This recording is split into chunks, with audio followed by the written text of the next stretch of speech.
Hi, welcome back to Conversations We've Never Had. We've had a few questions or reflections on the 6 episodes we've done of the first season of Conversations We've Never Had.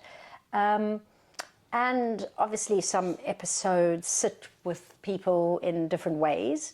And the episode struck a chord with many people, both positive in its truth, but also very uncomfortable in its truth. So if you haven't listened to the podcast, Stuck is about what can happen to survivors after disclosure, that we will struggle a lot with the things that we struggled as a child, both physically and mentally. So for myself, it's times of having low self-esteem, which I can get stuck in still, or it's having really bad stomach issues or bad back issues. And these are things you can get caught up in and things that you have sat with as a child. So I always think the things that we often are stuck in are the things that we were stuck in during the abuse and after the disclosure.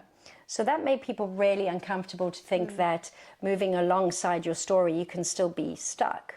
And then moving alongside that, we were talking about society being stuck, not able to talk about child sexual abuse, being so afraid of the topic that we are immobilized and we can't do anything about it. And then thinking about practitioners being stuck, unable to support the young person in the way that they believe would get their young person moving. And then lastly, parents and families being stuck. So I guess we want to speak about this uncomfortable topic because it resonates so strongly with us, even in our moving forward, even in our hope, even in the beauty that we have in our lives today. So here we are talking about stuck, even when we are not stuck. Again. Yeah. Yeah. It's interesting to me that that was the one that people had the most strong response to, actually, because in filming it, it was really hard for us because and in editing it as well, there were moments in the editing of that episode where we felt stuck in the physical responses in our bodies and things that were going on in our lives in the time. So it's interesting to me that that one had the strongest response. And I think... Can I just add on to that my sister heard it and it was a powerful episode for her, and she thought it was the most powerful of the episodes. And I really cried on the phone because I found it, for me, the most exposing. It was the hardest because I'm all about hope. And then for people to hear me having another part of me that I don't often speak about was uncomfortable. So I didn't mean to interrupt you, but I was going on your flow. It's fine. It's always fine to interrupt me. But I think, I mean, it was really hard. And I think why was that for us? Why was that for people listening? And I think the hope is part of it. So much of the work that we do in the sector is about holding on to hope for ourselves, for the young people that we work with, but not holding on to that hope disproportionately without the conversation around pain. And so we needed to have the conversation around pain. And the reality is that the impacts of abuse never leave you.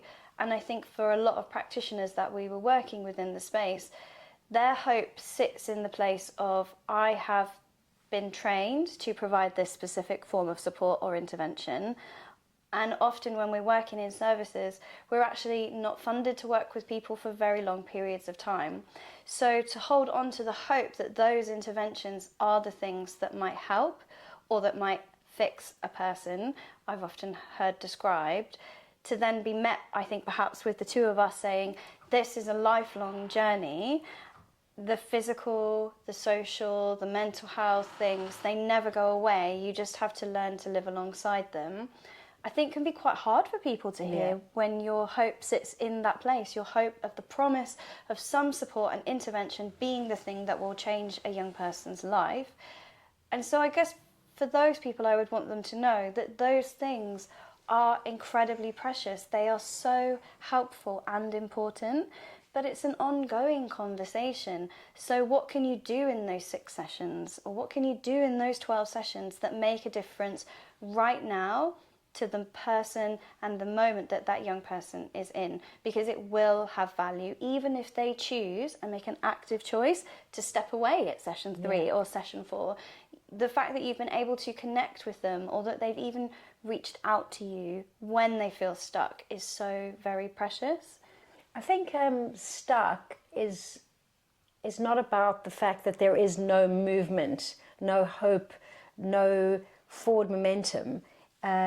It's about having moments when you are struggling, and that's what we wanted our audience to hear, that there are going to be times where we are struggling. We are struggling as survivors, we are struggling as gentle activists, we are struggling as leaders in this space. You know, that is just a truth, and I think it was very important to speak about that, because otherwise it would be a fluffy untruth to only speak about hope. And that's why we think about the two always coexisting, is that there is always hope even when being stuck. And I think it's, how do we start getting systems to change? It's not about the responsibility of that young person moving forward, or a parent in that moment moving forward. It's about society being able to have difficult conversations about child sexual abuse, which tragically for me, I still think we are so far away from it. And of course, we have these big movements and these big voices that come along, and we can shout out and we can support.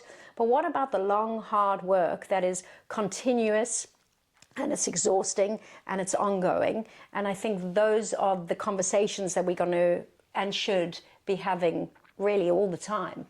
I think they're so important, and I think the reason why we started talking about our individual symptoms and things that we've experienced as adults, and also as children and young people, and then families and what is needed within society. But I think if we think back about what those different things are for each of us, you've already shared some of yours. For me, it's anxiety, depression, gynecological issues, insomnia.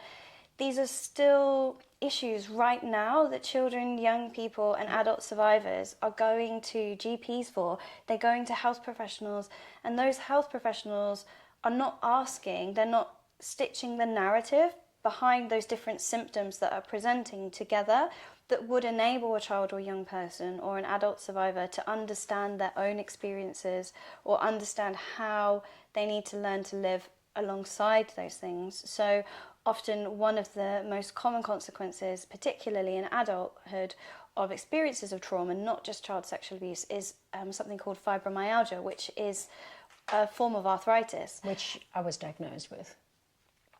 And very often people are medicated for that. They're given movement and walking, gentle exercise, and then lots and lots of medications, some of which are steroids. Now, for some people that helps, but other people it really doesn't. And the thing about it is that the people who are assessing for the different health needs are not asking the question about why those trauma symptomologies are presenting.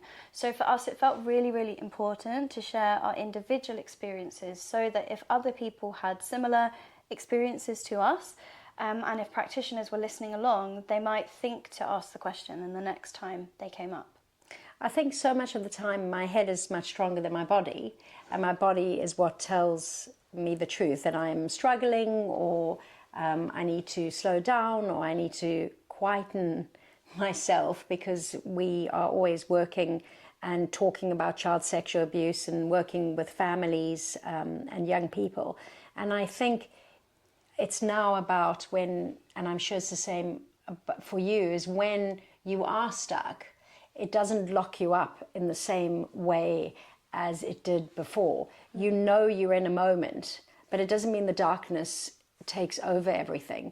It means that that moment is dark, but you have the light because you know what's to come afterwards, you know, the joy that can come. And I think that is what also was why we were able to speak about stuck, is because of the many organic, movable, beautiful things that we have inside of us.